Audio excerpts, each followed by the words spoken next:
Alrighty guys, welcome to episode 3 of the Bundy Business Banter Show, and I'm going to let my next guest introduce himself. Name's Matt, co-owner with my wife of Smokestack Bar and Grill. Smokestack's new and exciting restaurant here in Bargara. I was just wondering, where does the name Smokestack come from? Smokestack originally came by me being a truck driver, and yeah, just the exhaust smokestack matched with what I used to do with the smoked meats, some of the smoked meats and that we're doing here now. Yeah, awesome. So we kind of rolled with that one. It was a big decision. We sat down for about 3-4 hours going over names, and then eventually both agreed on this one. What type of restaurant are you? Are you a smokehouse? Are you a bar and grill, barbecue house? We don't claim to be a smokehouse, and we don't claim to be barbecue. We do our smoked meats, but it's not a traditional way, it's our own way. This is us. This is our way of doing it, and we're hoping people enjoyed it, and the response has been good. Awesome. So sort of like a different method to your traditional smoking, so somewhat unique to smokehouses? It was more of a worry of someone saying, I've been to the US, that's not how they do it. So we wanted to keep the smokehouse name out for that reason. So yeah, that's why we've kept that out of the name. I imagine there would be a lot of preparation that goes on before actually opening for the day. So what sort of stuff are you doing here, and how early are you getting here as well? We usually get around about 8 o'clock in the morning. So not too bad. No, not too bad. We do open 11, so about 3 hours earlier. Just go through the stock, make sure we've got everything covered. The smoked meats we're doing, actually we check all that over night time, because I can punch out a cook overnight. My wife and my eldest daughter, they're in the kitchen here, they're getting their fresh veggies, all that kind of pre-prepared, and they do it again at lunchtime. It's not one batch all day. It's when we say we do fresh food, it's fresh food. You can't get any fresher than that? No, not really. So do you have a sort of split shift, so you have a lunch opening and then a dinner opening? Yeah, correct. What do those hours look like? We run lunch 11 till 2:30. And dinner is 5 till 9. Gotcha. Breaks it up a little bit, gives you time to get ahead of the next rush. That's right. Gives us time to kick back, make sure everything's there, ready to go. And from the first 4 weeks we've been open, we haven't run out of anything yet, so we're hoping to keep it that way. You were saying before, smokestack comes from when you were a truck driver, the smokestack of the trucks. We were talking earlier, and you had said that you'd worked in the abattoirs for early days. I did. Out of school, I was a butcher. Did my apprenticeship, and I ended up at 2 different meatworks over a period of 7 years. So that's where the knowledge of meat and that between those two. So you go from cutting it, selling it, and cooking it. 10 years in the meat industry is where I learnt all about the meat side of things. And when you're cooking, does it sort of like the thickness of meat? Do you sort of prepare it so it's all level and cooks evenly, or how does that work with the cooking process? We buy in the rumps pre-cut. Just due to time restraints and space we have here. Because if we're ordering in X amount of rumps, then we have to cut it up and so on. It's just easier to get it cut in like that. But the rib fillet I do myself, because we wanted a specific size that they didn't cater for. So I busted out the old steak knife that hadn't seen the daylight in about 20 years. So got in. I was cutting them up myself. Thickness size, if you need them the same size to cook at the same time. Otherwise you'll get one side's well done, the other side's medium rare. Unfortunately, you still get that with those pre-bought ones. You can't really control it, but if the wife's not happy with it, it will not be put on a plate. What led to the opening of Smokestack? Originally, we were looking for a cafe. My wife's lifelong dream was owning a cafe, and we got to a point where we had a bit of money sitting there. It was either put it back into the house or open that cafe. And we started looking around, and the more we looked, the more you realise how many places are actually around town. There's a lot of cafes in town. It's something around 90 odd around the Burnett region. And a few of them in Bargara, they're out on the water. We've set that one street back where you go for a coffee on a Sunday, you're going to want to sit there and look at the water, not another building. So we thought we're just going to get their overflow or what have you. And then seeing on the forums when someone asked, where can you get a good steak since the brocher's shut? Everyone had a comment of which club or pub. but there was always that one comment of we need smoked meats. Yeah. And yeah, that's what we did. I've been led to believe the closest person doing smoked meats to us south is at the Sunshine Coast. Yeah. And the closest north, I thought was Rocky, but someone said there's none there, so they reckon Mackay. Okay. So there's that big gap in the middle where we're the only ones. Yeah, lovely. But I don't even think we've had a few people travel to try it. Yeah. But no advertising and locals still rolling in. Yeah. It'd be a little bit harder to get in again if more people found out and wanted to get here.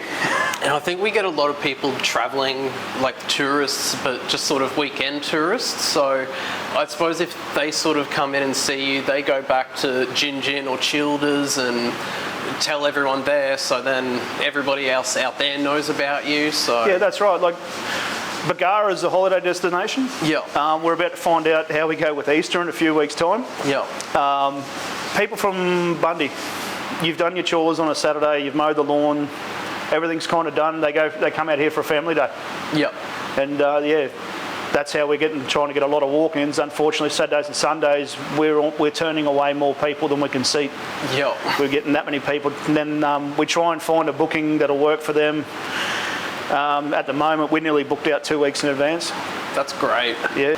It's myself and my second eldest out the front on the counter. Mm-hmm. My wife and my eldest daughter out the back. My wife's doing the cooking and my eldest daughter's doing the salad bar. Yeah. We do have the 2 younger kids still in high school. They'll jump in and help on days. We don't really push them to work. They're only 12 and 14.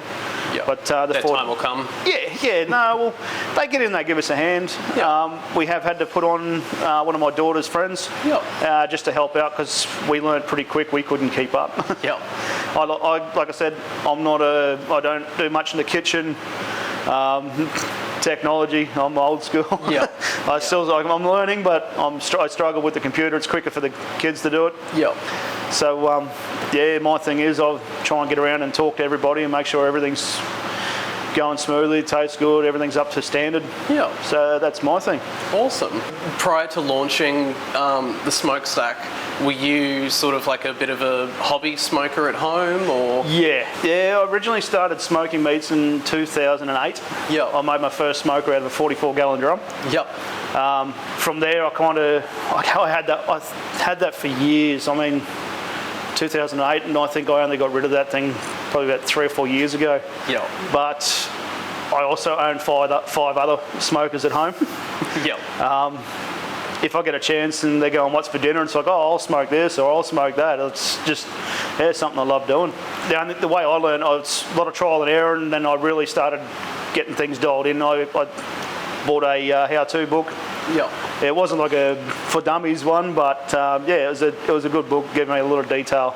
Yeah. I guess that's with any new hobby, it's going to be a lot of trial and error. Yeah. Find out what you like, what you don't like, what affects the meat certain ways, and yeah, that's right. Until you get that family recipe that carries on for generations. Exactly. Like the seasoning we make here for the beef rub, we've got a separate beef and pork. Yep. So everything off the smoker has one of those too, and they're made here.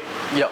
Our own recipe. Oh, lovely. Yeah, so you make your own rubs. Do you make your own sauces as well? There is one sauce there we do make, the smoky garlic pepper mayo. Yep.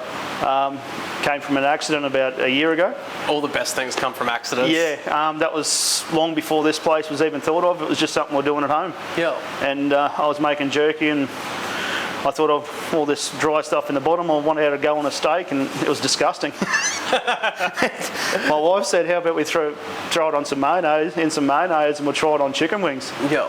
And it ended up family favourite, and it's turned out to be a favourite here as well. What's your preferred way of smoking at home? Like, is it with the charcoal or? Yeah, charcoal and the offset. If I've got a long period of time where I haven't got much to do, I'll pick the offset every time. Yeah, it's a good way to spend a day. Chuck a game of footy on, and then just sit around. Yeah, a game of footy and a carton in the beer fridge. Yeah. But if I'm pushed for time, I do have the electric, and that thing's made it pretty easy to do just about anything. What else do you offer? We do obviously off the smoker stuff. Yeah. Brisket, pulled pork. Cut 'em and cut, beef ribs. Yep. We move into the burgers. We do chicken and beef. Yep. There's pastas. Yep. and we just offer a simple seafood basket. Yep. It's not something we've specialised in or spent much time. I love me seafood, but unfortunately I'm the only one in the family. That, and we don't have the space to store more stuff. Yeah. So we just do a basic seafood basket for that reason. Yeah, that's fair enough. There's the starters, and like the crumb mushrooms as a starter. Yep. That's another one of the wife's recipes, and That sounds great. we had people that, no, I don't eat mushrooms, and we had leftovers, and she just cooked them all up because otherwise they would have been thrown out. We went around and offered them to the people that were still sitting there, and someone goes, oh, I'm not a real fan, I don't like it. And she goes, oh, we're not going to charge you, you can try it. And he cut this little slither off, and he asked for more. Yeah. Where would you like to see the business heading in the next 6 to 12 months? 6 to 12 months, we're going to narrow down the menu. Yep. We'll drop off a few things that haven't been selling or not very popular, and there's other ones we want to bring in. Yep. We're waiting for the hype to die down to see where we end up, Yep. because it's still pretty high at the moment. Like I said, we're booked out for nearly 2 weeks in advance. Yep. But I think for the next 6 to 12, we just want to concentrate on still putting out the same quality of food, and see where we end up in that 12 months on. Licensed for alcohol? Yeah, licensed for alcohol. Mate, throw a TV with the footy on a Friday night, you can't go wrong. That's what we're thinking. Yeah.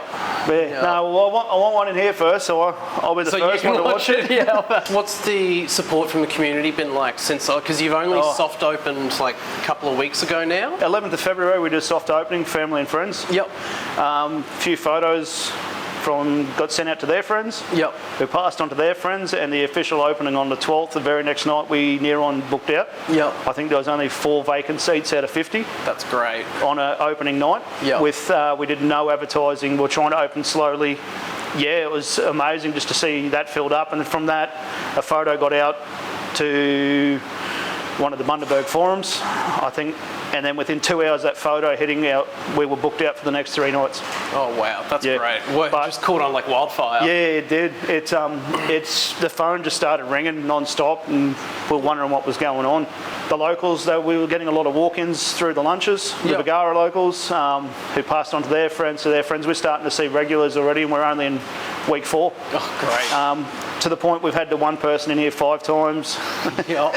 Ordering the same thing or different things? No, they've tried a few things, a few different things. Another person, he's bringing his parents down. He said, my father's a critic, and he ordered the same thing 3 weeks in a row, and the 4th time they were here the other night, he ordered a tasting platter for which my mate, when his dad ordered that, he's looked at him like, you actually trying something different. And his mother was the same. She got the same thing, surf and turf, 3 weeks in a row, and she tried a cattleman cut.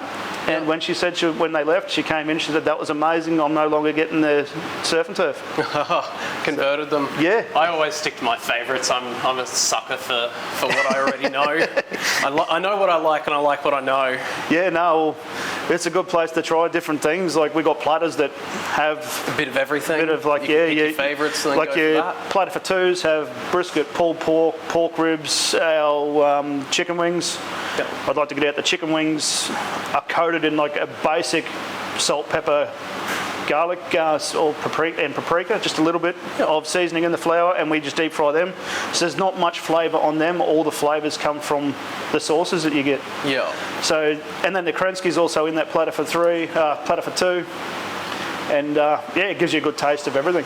What's your favourite item on the menu? Oh. And is it the most popular? It's up there, it'd be the cattleman cut. Cattleman cut? Yeah, I cold smoked that one. Yep. And then it still goes to a certain temperature that we have to get it to for how we like it. Yep. With like every business, when you're starting things, you test and trial, and what works, what doesn't. You go through a bit of product, but you find something you like, and what we found, we worked with that. When someone comes in and say, can I get it medium well done, medium rare, we say we can't guarantee that, but we can try and go close because it's been through that process. So, but my wife, who's in the kitchen, she runs, I got nothing out there, I'm a truck driver. And she takes care of that, and she goes very close every time. We haven't had any complaints. Yeah. And that would be my favourite meal. Awesome. So the cattleman cut, I'm not familiar, is that like a Where's that on the cow? Easiest way to explain it for someone is it's the rib fillet with the bone on. Gotcha. Yeah. Yeah. Oh, nice. Yeah. So you get that, hit that low and slow temperature, and sort of render the fat on it. It's you're not actually rendering the fat or anything. We don't take it that hot. Yeah. Okay. It's like I said, it's a colder smoke. Yeah. It comes up to 50 degrees, which is bordering on rare. But then someone can't order it, and then all of a sudden you having to smoke it. Then they're getting their meal an hour and a half later. We do have to do a few things in the morning. Yeah.